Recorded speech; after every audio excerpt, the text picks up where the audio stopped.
Est-ce que tu peux juste commencer par te présenter, dire le poste que tu as occupé et dire ce que tu fais actuellement? Poste en tant que joueur? Ouais. J'étais attaquant, buteur d'une équipe, on va dire. Et ce que je fais actuellement, là j'ai arrêté ma carrière de joueur et j'essaye de débuter notre vie dans le recrutement de clubs professionnels. D'accord. Est-ce que tu as une équipe favorite parmi toutes les équipes, tout championnat confondu? En Ligue 1, oui, Saint-Etienne, ça restera quand même pour moi un club à part des autres, donc je dirais Saint-Etienne. D'accord. Quel est ton meilleur souvenir en tant que joueur? J'en ai deux. J'en mettrai deux à ex-aequo, on va dire. Je dirais Saint-Etienne, la montée de D2 en D1. C'est un très très bon souvenir, très agréable. Et aussi, c'était pas professionnel, mais à Cannes, on a gagné la Gambardella. Donc très bon souvenir aussi. Et quel est ton pire souvenir? Pire souvenir.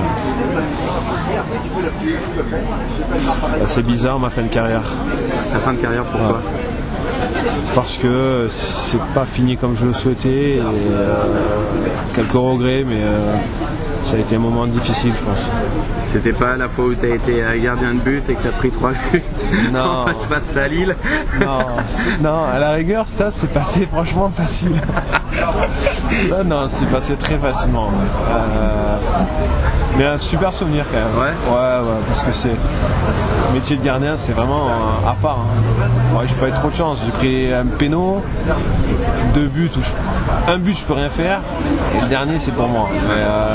Mais j'en ai sorti bien deux sûrs. Est-ce que tu as des regrets dans ta carrière?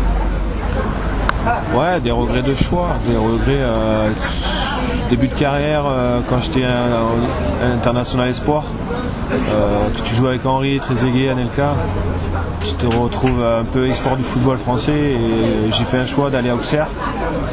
C'était pas le meilleur choix possible. Voilà, c'est un regret. Oui, tu l'as dit d'ailleurs, Auxerre, ça a été une erreur. C'est d'aller en milieu de carrière. Ouais, c'était une erreur. Toi qui as connu les deux championnats, la L1 et la L2, qu'est-ce que tu en penses? Comment tu les comparais? Est-ce que tu trouves que un est plus facile que l'autre? Est-ce que la L2 c'est pas plus compliqué finalement? Pour un attaquant, en fait, c'est un peu contradictoire. En Ligue 1 c'est plus facile jusqu'à 30 mètres du but. Par contre à partir de 30 mètres là ça devient super compliqué et en Ligue 2 c'est beaucoup plus difficile loin du but en fait. Ils te laissent pas le temps de te retourner, prendre de la vitesse, de suite ils t'harcèlent et ils sont dessus de toi. Tandis qu'en Ligue 1 à 35 mètres du but on a le temps de contrôler, se retourner, faire des passes, donc c'est contradictoire. On dit que c'est la Ligue 1 plus dure, mais la Ligue 2 c'est vraiment pas facile du tout. D'accord. Tu suis un petit peu la Ligue 2 cette année? Ou bof? Cette année bof. Ouais. Tu n'as pas vu Bastia, Clermont? Je suis allé voir quelques matchs. Je suis allé voir Monaco, Clermont. D'ailleurs j'ai trouvé Clermont pour une équipe qui joue à Montier assez moyen. Mais Monaco au moment où je les ai vus c'était vraiment catastrophique et apparemment c'est beaucoup mieux. Mais c'est vrai que je suis beaucoup plus la Ligue 1 aujourd'hui Pourquoi? Parce que les joueurs de Ligue 2 aujourd'hui ils ont vachement changé et j'en connais vraiment beaucoup moins qu'avant. Et tu as un pronostic pour PSG Montpellier? J'ai joué à Montpellier, donc j'espère que ça sera Montpellier. C'est pour Loulou Nicolin, ça serait un bon clin d'œil. Non, j'espère. Ok. Et donc on se rencontre aujourd'hui, on est à Cannes. Quel rapport tu as avec Cannes? C'est un peu ton équipe de cœur, c'est l'équipe qui t'a formé, c'est l'équipe dans laquelle tu as fini, c'est la boucle est bouclée quoi, disons. En fait c'était le but, c'était de revenir pour aider Cannes et puis en fait il y a plein de choses qui s'est passé, pas dans le bon sens. C'était une spirale négative et ça n'a pas c'est pas passé comme je le souhaitais. Et aujourd'hui Cannes est en CFA. Et il ne remontera sûrement pas en national. Encore un petit espoir, mais il est assez mince. Donc c'est vraiment bien dommage pour ce club parce qu'il n'a rien à faire en CFA. J'ai débuté là, j'ai fini là et le voir aujourd'hui où il en est, ça me fait vraiment de la peine et j'espère que à court terme, il retrouvera sa place. Tu dis que ça s'est mal passé, tu peux nous en parler ou tu veux le garder plutôt c'est avec les entraîneurs, avec les joueurs Non, c'est un tout.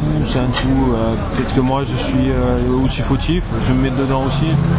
Il y a eu un tout.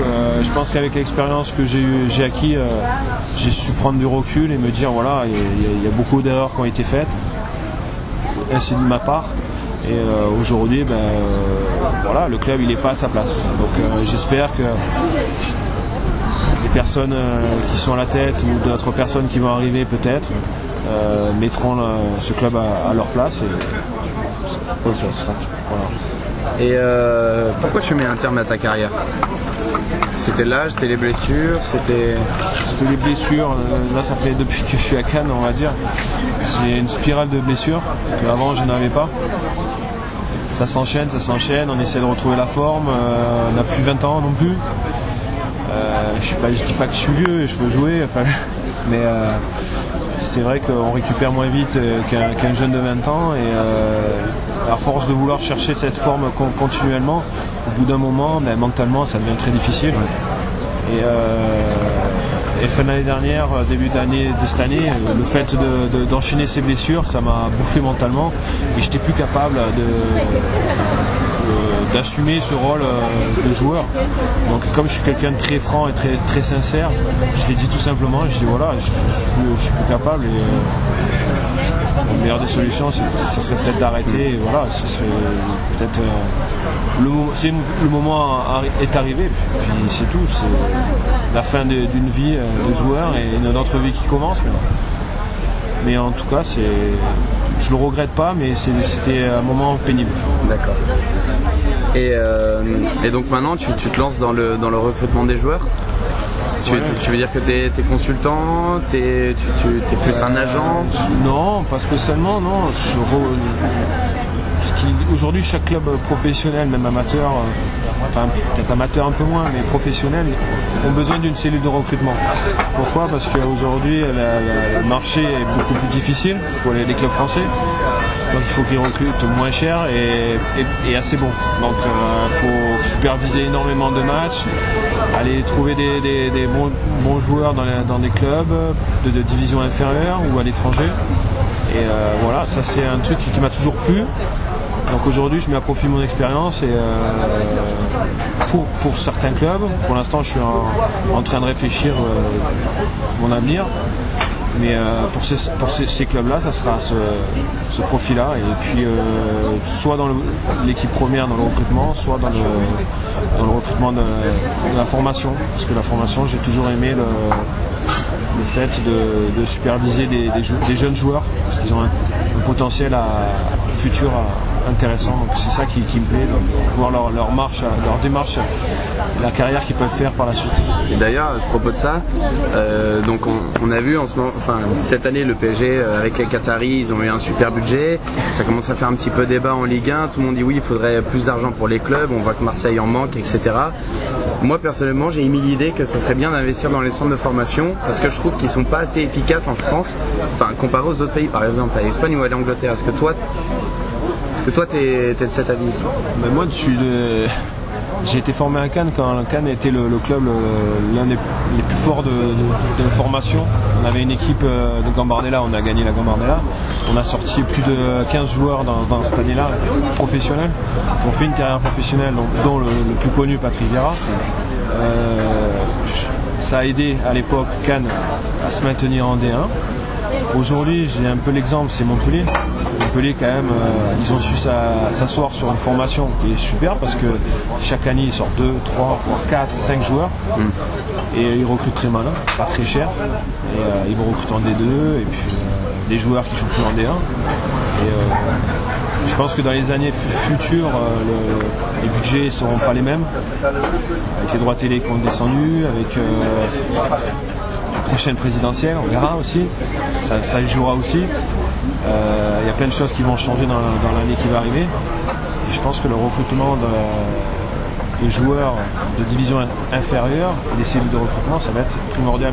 Aujourd'hui, il y a des clubs, style Lorient, qui ont des très belles cellules de recrutement.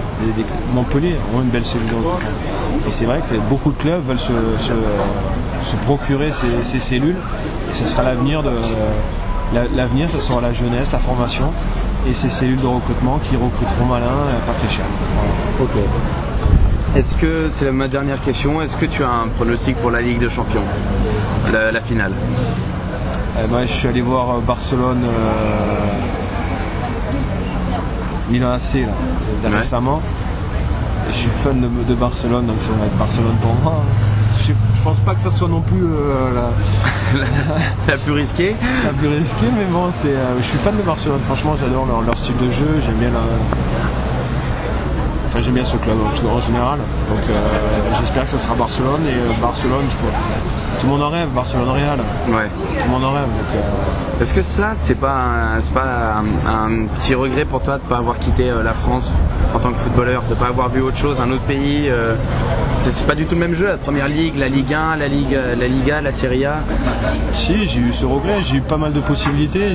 Des fois, c'était moi qui me mettais d'accord avec certains clubs et c'était mon club qui se mettait pas d'accord sur le transfert. D'autres fois, c'était l'inverse, c'est-à-dire que les clubs se mettaient d'accord et c'était moi qui me mettais pas d'accord, où j'avais pas envie d'y aller. C'est vrai que c'est un regret. J'ai toujours voulu partir dans un club un peu lointain, c'était les États-Unis, l'Australie, pour voir des cultures différentes et apprendre d'eux aussi, donner et apprendre d'eux. Et ouais, c'est un grand regret, mais bon, je me dis dans ma deuxième vie, j'espère que pourquoi pas le faire différemment, peut-être entraîneur ou je sais pas, directeur sportif dans un club étranger, pourquoi pas. Okay. À venir.